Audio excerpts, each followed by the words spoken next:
फातह बैतुल मुक़द्दस साहबा रसूल खलीफा दोगुम अमीरुल मोमिनीन फातह कैसर और किसरा फारूक आज़म सैयदना उमर इब्न अल खत्ताब रज़ी अल्लाह ताला अन्हु जो 22 लाख मुनव्वा मील का इलाका फतह करने के बाद भी मस्जिद में झाड़ू दे रहे हैं, जिनके सिर्फ नाम से रोम और फारिस की सल्तनत खौफ खाती हो, जिनकी खिलाफत में पहली बार मुसलमानों ने बैतुल मुक़द्दस फतह किया, जिनकी हुकूमत में Iran, Iraq, Armenia, Syria, Yemen, Oman, Arab, फिलिस्तीन, मिस्र आता हो और वो रातों में गलियों में गश्त लगा रहे हैं, अपने कंधे पर राशन का बोरा रखकर घूम रहे हैं कि अगर मेरी सल्तनत में कोई भूखा सो गया तो सवाल मुझसे होगा।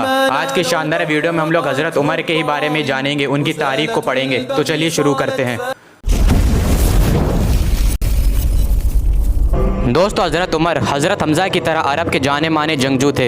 इस्लाम कबूल करने से पहले हज़रत उमर इस्लाम के बहुत बड़े दुश्मन थे, यहाँ तक कि आप अपने घर से तलवार लेकर निकले थे गलत मकसद से। लेकिन जब आप रसूल अल्लाह के घर जा रहे थे तो आपको रास्ते में किसी ने बताया कि आपके बहन और बहनोई ने भी इस्लाम कबूल कर लिया है। ये सुनकर आपने अपना रास्ता बदल लिया और आप अपनी बहन के घर पहुँचे, जहाँ पर आपको कुरान के पढ़ने की आवाज़ सुनाई दी।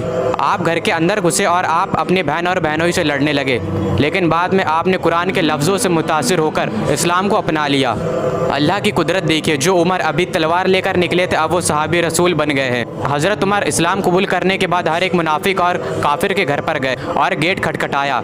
जैसे ही सुनना होता था कि उमर आया है वैसी रूह निकल जाती थी, सन्नाटा सा फैल जाता था। आप कहते थे कि मैंने इस्लाम कबूल कर लिया है, आओ और तुम भी मेरे साथ शामिल हो जाओ। यहाँ तक कि आपने ऐलान करवाया कि अगर किसी को अपनी बीवी को बेवा कराना हो, बच्चों को यतीम करवाना हो, वो उमर के मुकाबले में आए। किसी में भी इतनी हिम्मत ना थी कि वो आपका सामना करता। हज़रत उमर के इस्लाम कबूल करने से पहले मुसलमान छुपकर नमाज़ पढ़ा करते थे, लेकिन हज़रत उमर के इस्लाम कबूल करने के बाद मुसलमानों ने बेखौफ होकर नमाज़ पढ़ना शुरू कर दिया। रसूल अल्लाह सल्लल्लाहु अलैहि वसल्लम ने हज़रत उमर को फ़ारूक के लक़ब से नवाजा था, जिसका मतलब है सच को झूठ से अलग करने वाला। रसूल अल्लाह ने फरमाया कि अगर मेरे बाद कोई नबी होता तो वो उमर होता। जिस रास्ते से उमर गुजर जाए उस रास्ते से शैतान गुजर नहीं सकता। इस दुनिया की तारीख में क्या कोई ऐसा बादशाह, कोई ऐसा शहंशाह और कोई ऐसा हुक्मरान गुजरा है जो 22 लाख मुनव्वा मील का इलाका फ़तह करने के बाद मस्जिद में झाड़ू दे रहा हो? आपकी खिलाफत का ये आलम था कि आप रातों में गलियों में गश्त लगाते थे कि अगर किसी को कोई ज़रूरत हो वो मैं पूरी कर दूं। अगर मेरी खिलाफत में कोई भूखा सो गया तो सवाल मुझसे होगा। एक बार आप एक घर के सामने से गुजर रहे थे तो आपने उस घर से रोते हुए बच्चों की आवाज़ सुनी। जब आपने उनकी माँ से पूछा तो उन्होंने बताया कि ये बच्चे भूख से रो रहे हैं। तो आप आवाम के गोदाम में गए, वहाँ पर हज़रत उमर ने अनाज का बोरा अपने पीठ पर रखा और फिर उन बच्चों के घर पर आए और अपने हाथ से उन्हें खाना बनाकर खिलाया। काफिरों ने कहा कि अगर एक उमर और होता तो पूरी दुनिया में इस्लाम फैल जाता। मेरे नबी ने कहा कि अगर मेरे बाद कोई नबी होता तो वो उमर होता। इतनी अजीम हस्ती हज़रत उमर रज़ी अल्लाह ताला अन्हु, जिनकी सल्तनत इस्लाम के फैलने के ज़रिए से बनी। हज़रत अम्र बिन अलास रज़ी अल्लाह ताला अन्हु गवर्नर थे मिस्र के। एक घोड़ दौड़ में उनके बेटे ने घोड़ा दौड़ाया और बाकी लोगों ने भी दौड़ाया। इस दौड़ में एक आम आदमी का घोड़ा उनके बेटे के घोड़े से आगे निकल गया तो अम्र बिन अल-आस के बेटे को गुस्सा आ गया और उन्होंने गुस्से में उस आम आदमी को मारना शुरू कर दिया। उस आम आदमी के बाप ने हज़रत उमर के पास आकर फरियाद लगाई। हज़रत उमर ने पूरे मदीने को इकट्ठा किया, उस बच्चे को बुलाया, हज़रत अम्र बिन अल-आस के बेटे को बुलाया और उस आम आदमी के बच्चे को अपनी लाठी और अपना कोड़ा दिया और कहा कि इसे जब तक मार जब तक तेरे दिल को सुकून न मिल जाए। ये इंसाफ था हज़रत उमर रज़ी अल्लाह ताला अन्हु का।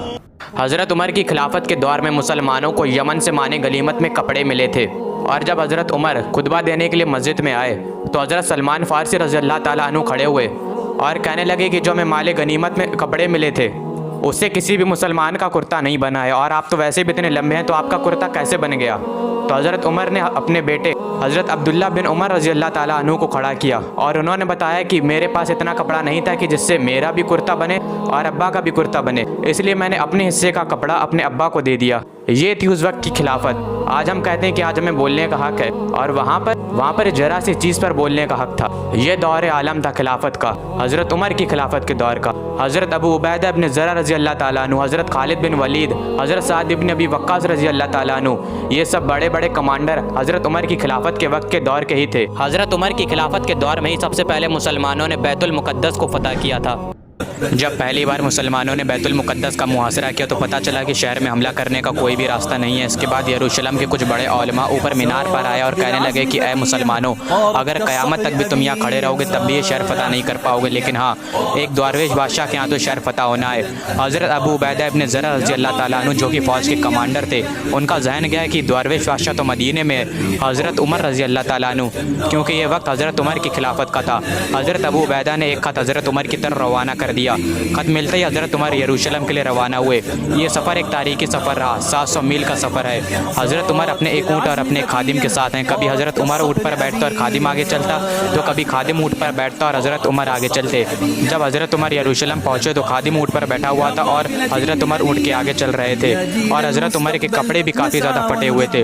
लोग समझ नहीं पा रहे थे कि खादिम कौन है और अमीरुल मोमिनीन कौन है। जब लोगों को पता चला कि इतनी बड़ी सल्तनत का बादशाह ऐसी ज़िंदगी जीता है, तो ये देखकर यरूशलेम की एक बड़ी आबादी ईमान ले आई और बिना खून का कतरा बहाए मुसलमानों ने यरूशलेम को फतह कर लिया। साल 70 ईस्वी से ही यहूदियों को यरूशलेम में आने की इजाज़त नहीं थी। यहूदी ना ही यरूशलेम में आ सकते थे और ना ही वहाँ पर आकर ज़ियारत कर सकते थे। लेकिन जब हज़रत उमर ने फतह किया यरूशलेम को, तो उन्होंने यहूदियों के बारे में भी सोचा। उन्हें यरूशलेम में आने की और वहाँ पर ज़ियारत करने की इजाज़त मिल गई। ये शान थी मेरे नबी के ग़ुलामों की। जब मेरे नबी के ग़ुलामों की शान है तो फिर मेरे नबी की क्या शान होगी। हज़रत उमर की खिलाफत के दौर में जो ससानी सल्तनत थी, फ़ारिस की सल्तनत, वो सिर्फ 10 सालों में ख़त्म हो गई। हरमुजान जो कि इस सल्तनत का एक जनरल था, उसे हज़रत उमर के सामने पेश किया गया। हज़रत उमर ने फरमाया कि वाजिबुल कत्ल है, इसका सर इसके तन से जुदा कर दो। हरमुजान कहने लगा कि ऐ अमीरुल मोमिनीन, मुसलमानों के खलीफा, मुझे पानी चाहिए, मुझे प्यास लगी। हज़रत उमर ने फरमाया कि इसे पानी दे दो। हरमुजान ने कहा कि ऐ अमीरुल मोमिनीन, अब आप ज़मानत दीजिए कि जब तक मैं ये पानी ना पी लूँ तब तक आप मुझे कत्ल करने का हुक्म नहीं देंगे। हज़रत उमर ने फरमाया ठीक है, तुम पानी पियो, तुम्हें कोई भी नुकसान नहीं पहुंचाएगा। उसने वो पानी का बर्तन फेंक दिया और कहने लगा कि ऐ अमीरुल मोमिनीन, आपने मुझे ज़मानत दी थी कि जब तक मैं ये पानी ना पी लूँ तब तक आप मुझे कत्ल नहीं करेंगे। इस तरह से उसने अपनी जान बचा ली। फिर उसने अबू लुलु फ़िहोस को चुना हज़रत उमर का कत्ल करने के लिए। अबू लुलु फ़िहोस जो कि हज़रत मुगीरा का ग़ुलाम था, उसे हरमुजान ने इस काम के लिए तैयार किया। और जब हज़रत उमर मस्जिद में इमामत फरमा रहे थे तब उसने पीछे से आकर हज़रत उमर पर 5 से 6 खंजर से वार किए और हज़रत उमर को शहीद कर दिया।